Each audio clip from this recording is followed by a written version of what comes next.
नमस्कार मित्रांनो, आपल्या ऑल इन्फो मास्टर या यूट्यूब चॅनलवर स्वागत आहे मित्रांनो. तर आजच्या व्हिडिओमध्ये आपण बघूयात की नारी शक्ती दूत ॲप हे जे आहे ते ॲप आता अपडेट झालेलं आहे आणि यासाठी आपल्याला प्ले स्टोअरवर यायचं आहे आणि नारी शक्ती दूत असं सर्च करायचं आहे.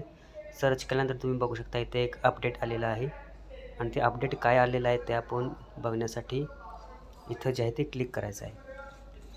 इथं क्लिक करण्यासाठी आपण क्लिक करून इथं बघू शकता अपडेटचं ऑप्शन आणि व्हॉट्स न्यूमध्ये गेला की तुम्हाला काय यामध्ये नवीन अपडेट आलेलं आहे. तर मुख्यमंत्री माझी लाडकी बहीण योजना अर्ज प्रक्रिया पूर्ण करण्यासाठी SMS द्वारे पुष्टीकरण करता येईल आणि भरलेल्या अर्जामध्ये बदल करण्याची संधी दिली जाईल.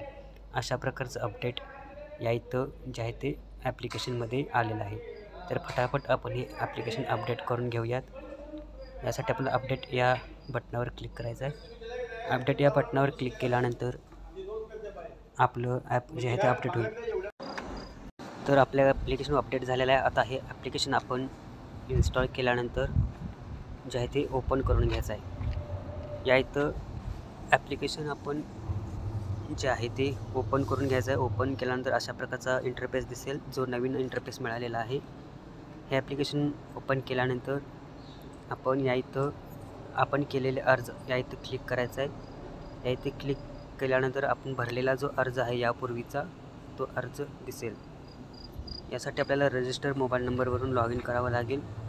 लॉग इन केल्यानंतर आपण केलेले अर्ज या टॅबमध्ये जाऊन केलेले अर्ज या टॅबवर जाऊन आपण तिथं क्लिक करायचं आहे.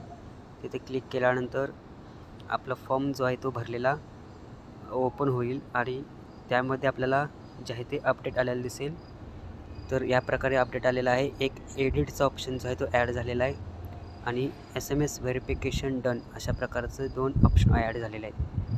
म्हणजे ज्यांचं SMS द्वारे व्हेरिफिकेशन झालेलं आहे त्यांना जे आहे ते हिरव्या अक्षरामध्ये डन म्हणून येईल आणि जर तुमचं ॲप्लिकेशन काही चुकलं असेल तर एडिटसुद्धा तुम्ही इथं करू शकता. पण एडिट करण्यासाठी जे आहे ते या इथं एकदाच संधी जी आहे ती देण्यात येणार आहे.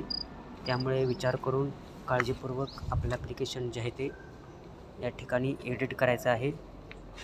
एडिट करत असताना काय माहिती तुमची चुकलेली आहे बघायचं आहे आणि मगच तुमचं ॲप्लिकेशन तुम्ही जे आहे ते एडिट करायचं आहे. या इथं अशा प्रकारे तुमची काही माहिती चुकलेली आहे ती बघा आणि एडिट करून घ्या. तर मित्रांनो, तुम्ही ही माहिती काळजीपूर्वक वाचून घ्या. तुमच्या फॉर्ममध्ये काही दुरुस्ती करायचं असेल तर करू शकता.